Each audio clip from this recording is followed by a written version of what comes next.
Yan mga paryente, silipin natin muli yung po ating dirty kitchen na pinapalagyan po dati ng tapangko doon po sa bubong po niya. Ayan, ito na po sila mga paryente oh. Sandali na po nila ginawa po yung tapangko po rito. Ito po sa gilid, ito po yung pinapadagdag po natin kasi tapos na po ito, tapos na pinapadagdag po natin ito tapangko. Kahit papano nakakatulong din po yan kung sakasakali malakas po yung ulan. Pati namin po rito pinapa-extend po natin yung bubong po rito. Ayan, ito na po siya mga paryente oh. Tuloy na po yung ating libreng tanghalian po. At tignan po natin doon sa loob. Ayan. At mayroon palang pinapagawa po rito yung ay yung ating kusidera. Palagyan po daw niya dito na patungan po daw nila kasi masyadong mataas yung kaldero po natin. Maaaring hanggang po rito nahihirapan po sila. Yan, ito na lang yung kulang po rito yung patungan po nila. At saka ito pong palagyan po natin ito ng kahit spring pa o goma para lagi ho itong nakasara. Ayan, tamang-tama po yung lamesa po natin yung stainless oh. Nakapasok pa rin po yung isang upuan po rito, kaya talagang maluwag na po rito sa loob mga paryente. Ayan.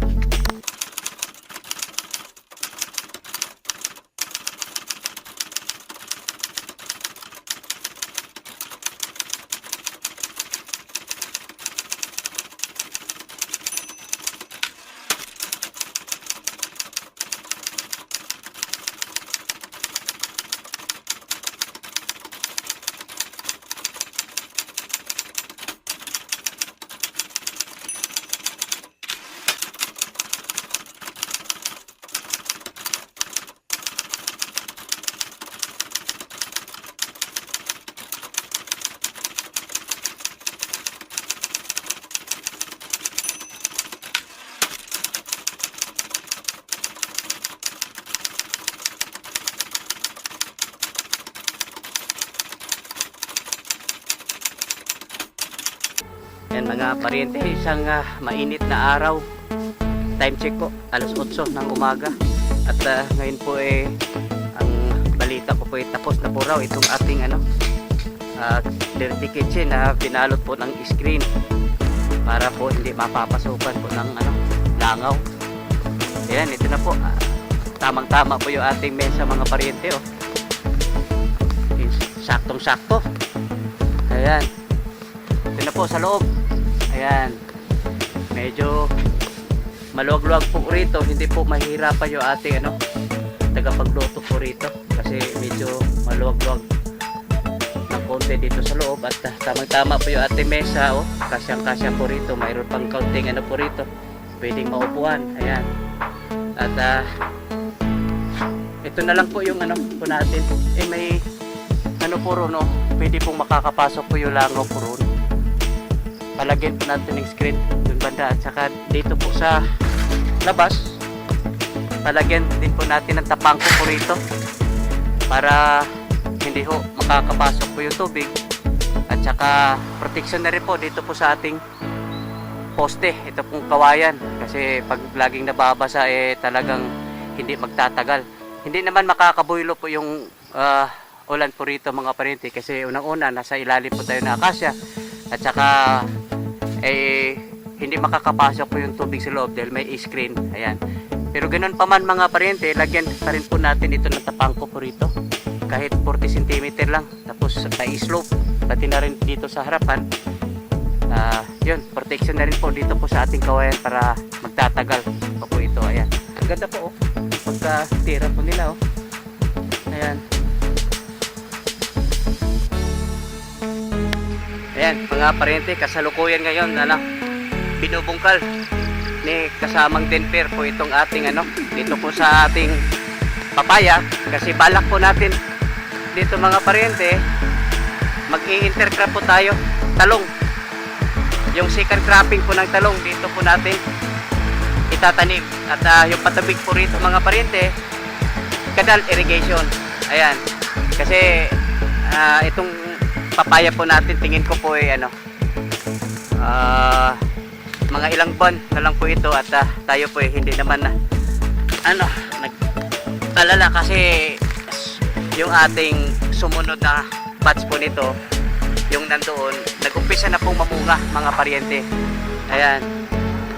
Talong po yung itatanim po natin dito. Bali, second cropping po ng talong. Kaya pag ito ho kasing ginagawa ho natin mga paryente, pag matagal po yung lupa, hindi nabubungkal, bubungkalin po muna natin gamit yung po disc flow, yung diplaka para malalim po yung hukay po niya. At saka pagkatapos babalik na rin, dadaanan ulit at yung pinali po gagamit na po tayo ng rotivator, yung pangduro. At saka tayo maghanda po ng yung iyang flat, yung pong kama po niya. At sisilipin na rin po natin yung po ating area sa ating second cropping po ng ampalaya. Ayan, nabungkal na rin po mga paryente at natuyo na nga yung mga damo po rito. Kasi yung po mga damo po ito maging pataba na rin po ito mga paryente. Ayan, nabungkal na po ito. Dito po tayo magtatanim po ng ating second cropping po ng ampalaya. Ayan. At diretso na po tayo doon po sa ating mamawir na dito po sa ating papaya na ini-intercrop dito po sa ating kalamansi. Ayan, hindi ko alam kung tirahan na po ito ng herbicide.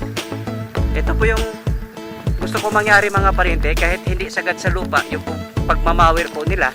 Importante mababawasan kasi pag sobrang mataas yung pong damo mga paryente, magastos po nga sa herbicide. At hindi ko rin alam kung nabigyan na po ito ng herbicide kasi maghihintay po tayo mga paryente yung walang ulan.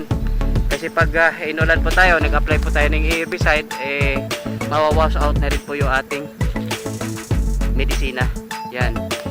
At ito na nga pala yung po ating papaya mga paryente. Talagang marami na pong bunga. Pero hindi naman po tayo mag-alala po nito kasi kahit magsabay-sabay pa po ito rito at saka doong nasundan po niya na batch, mayroon tayong mapagsuplayan po nito mga paryente. Ayan, halos marami na pong bunga mga paryente. Yung ibang mayroon nga mga malalaki na rin po doon. Ay nako, salamat. Nag-umpisa na po silang mamunga. Ayan,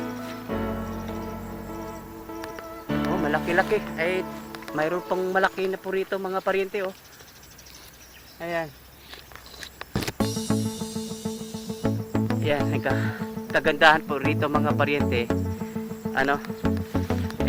nakaano pong papaya po natin dito, naka plastic mats na kahit papano po yung pong nutrients hindi po masisip-sip ng dito po sa mga damo kasi naka nga siya, naka plastic mats.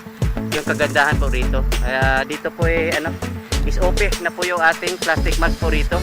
Hindi naman kamahalan po yung plastic mats, kaya kailangan talagang mag-i-invest po tayo para yun ang naging patakaran na po dito sa ating farm. Maglagay po tayo ng plastic mats kasi marami pong kagandahang idudulot po ng paglagay po ng plastic mats mga paryente. Ayan. Ayan mga paryente, update po tayo dito po sa ating talong. Pila pa ka kuan, Buyags, nga pa ma? Mga upat. Upat ka. Kuan pa. Yan mga paryente, update po tayo dito po sa ating talong.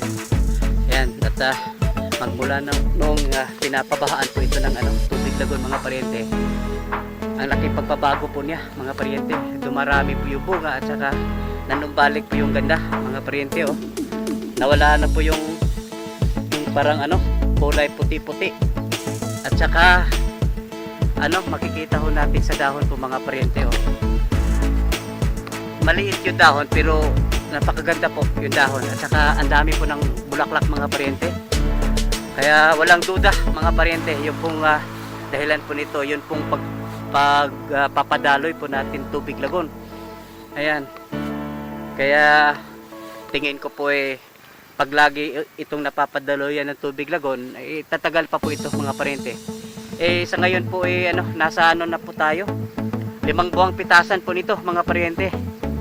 Ayan, kaya tingin ko po ito'y aabot po ng 1 taon kung sakasakaling tuloy-tuloy po yung ating pagpapabaha po rito ng Tubig Lagon. At yan, medyo nakakatipid po tayo mga parente kasi wala na ho akong balak na magbibigay po rito ng synthetic fertilizer.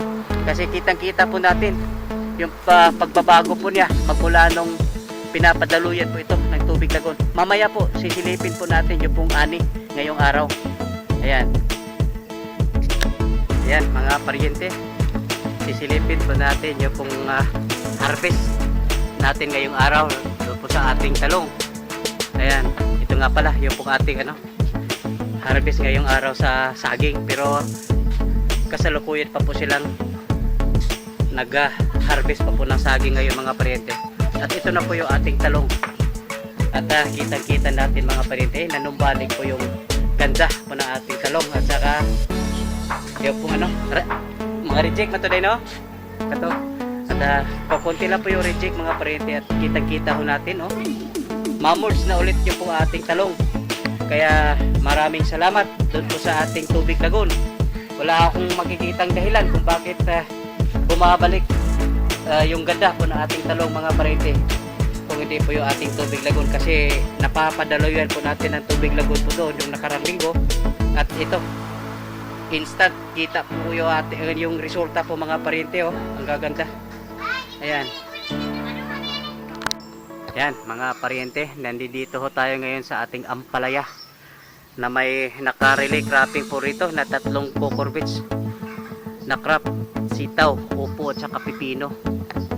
At ngayong araw po magpipitas po sila pang 19 na pitasan na po, pero tingin ko talagang kumukonti na po, matapos na talaga siya. Ayan, at saka kumukonti na siya, pero at saka pumapangit mga paryente, pero mayroon pa rin mapipitas po mga paryente. Pero tingin ko po hindi na ito aabot pa ng 50 kilo. Kukunti na lang mga paryente. Ayan, at saka silipin na rin po natin ito pong naka-relay cropping po rito. Ito po yung pipino mga paryente. Pipino, mahaba-haba na rin po yung ibang pipino mga paryente. Yan, dapat ito palitan po ito, mukha yatang hinatake po. Pipino po ito mga paryente, at saka yung mag-isang plat po doon, upo. Ayan, ito na siya ngayon yung ating kukunti na lang, at saka talagang patapos na po yung ating ampalaya. At tamang-tama po mga paryente, pagkatapos nitong ating ampalaya, susunod naman po itong ating sitaw, pipino at saka upo. Ayan, tamang-tama pag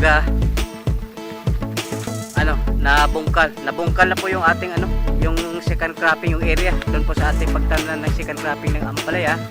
At isusunod na rin po natin yung pag land prep po doon para makapag tanim ulit tayo ng ampalaya. Hindi ho tayo buong cropping po nito, itong ating ampalaya mga paryente, buong cropping po, hindi ho tayo nakatikim ng mataas na presyo. Ngayon ayon doon sa ating source, ang taas ng presyo po ng ampalaya ngayon, hindi talaga tayo tumama sa buong cropping po nitong ating bagamat marami ho tayong napipitas, pero hindi tayo tumama sa mataas na presyo. Sana po sa pangalawang cropping po nato, doon tayo babawi, baka maka-tempo po tayo doon sa mataas na presyohan po ng ampalaya. Ayan. Yan, update po tayo dito po sa ating breeding pen. Mayroon po tayong 12 breeding pen po rito. At yung pong kinocross po natin, yung pong dominant ZZ, at kinocross po natin ng Rhode Island Red. Pero yung iba mga paryente, pareho po silang Rhode Island Red, pero ibang source. kumbaga yung pong mga inahin, yung pong ating existing dito. Tapos ang ginawa po nating tandang, yung pong bago nating binili sa ibang source. Kaya ginawa ho natin yan mga parente para hindi po tayo inbreeding. Ayan. Ito na po sila mga parente, oh. Ang gaganda po ng mga tandang po natin dito.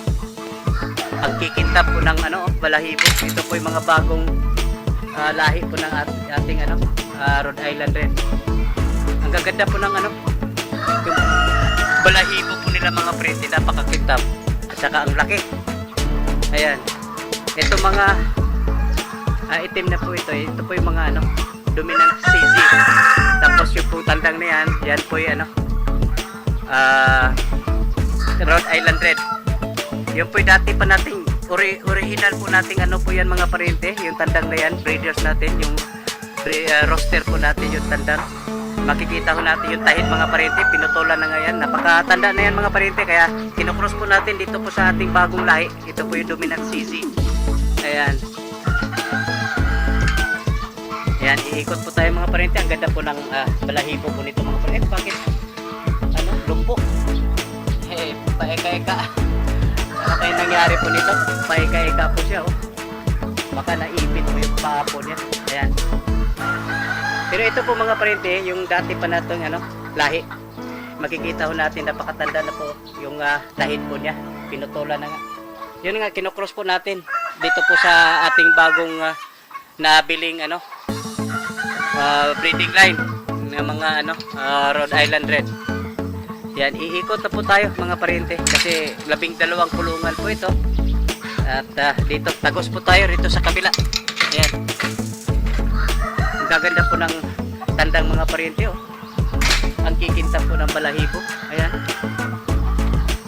At hindi po sila nagkulang ng kulungan, paitlogan po rito mga parente kasi yung ratio po natin 1:5 lang. Tapos napakarami po ng paitlogan po nila. Ayan, kasi pag ginawa ho natin 1:10 mga parente or 1:7, pwede pa rin naman mga parente. Pero sobrang dami na.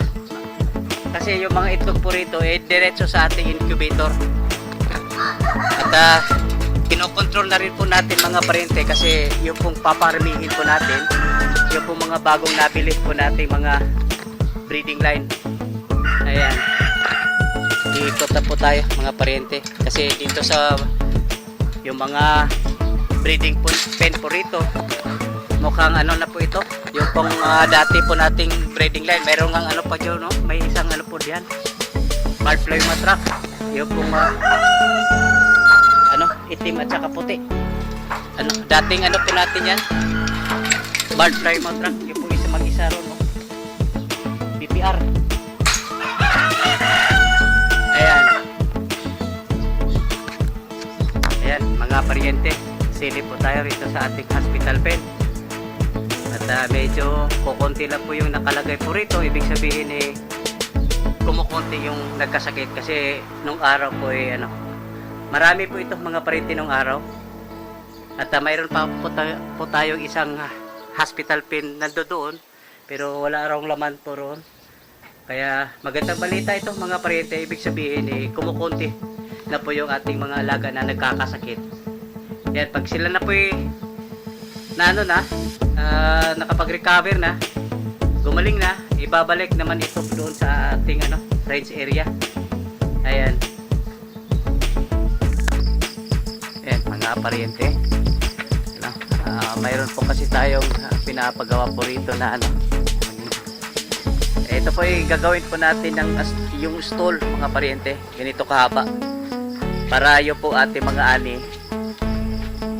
dito po natin ilalagay sa ibabaw para malinis tignan. Tapos itong mga spare natin ng mga crates ilalagay natin sa ilalim. Yung mga kalat dyan ilalagay natin sa ilalim para malinis tignan. At saka sanitary na rin po mga paryente. Yung po ani nandito, hindi po siya nakalagay dito sa sahig. Ayan, at saka yung pong ating, meron po kasi tayong isang kasama na stay in po. ilipat po natin yung pong higaan po niya dito. Maglagay po tayo ng isang higaan. Ano na rin mga paryente, parang bisan na rin ang ating mga kasama po rito. At saka yung espasyo po rito gawin ho natin yung sampayan. Maglagay ho tayo ng, kasi yung pakalat-kalat po yung mga sinasambay po rito mga paryente. At saka dito sa gilid, maglagay din po tayo ng mga upuan po rito. Para yung mga ating mga walk-in makakaupo. Pati na rin doon. Ang mangyayari po nito mga paryente, pag natapos na po ito, malinis na po itong ating harvest station. Mayroon po kasi tayong kararating lang na i-scrap na mga may mga angle bar doon. Yan, magagamit. Wala na ho tayong bibilin mga paryente kasi yung gawin ho natin yung po rito, yung po ito mga plastic matting. Mayroon pa po tayong maraming sobra po nito. At saka ito po yung opisina ni Miss Kim. Kung sa request ni mo Kim, ipa-aircon ni mo? Sir, ito na ipili ka ba? Mananghit pa tanay ipa-aircon ni mo Kim ha? Kay mahal bang aircon Kim? Nya, uy, dako na kurente Kim, mag-aircon. Aircon na dyan ni Kim, oy. Okay. Yan mga paryente, nagre-request po kasi si Kim ipa-aircon po yung opisina po. Kumidyara na Kim.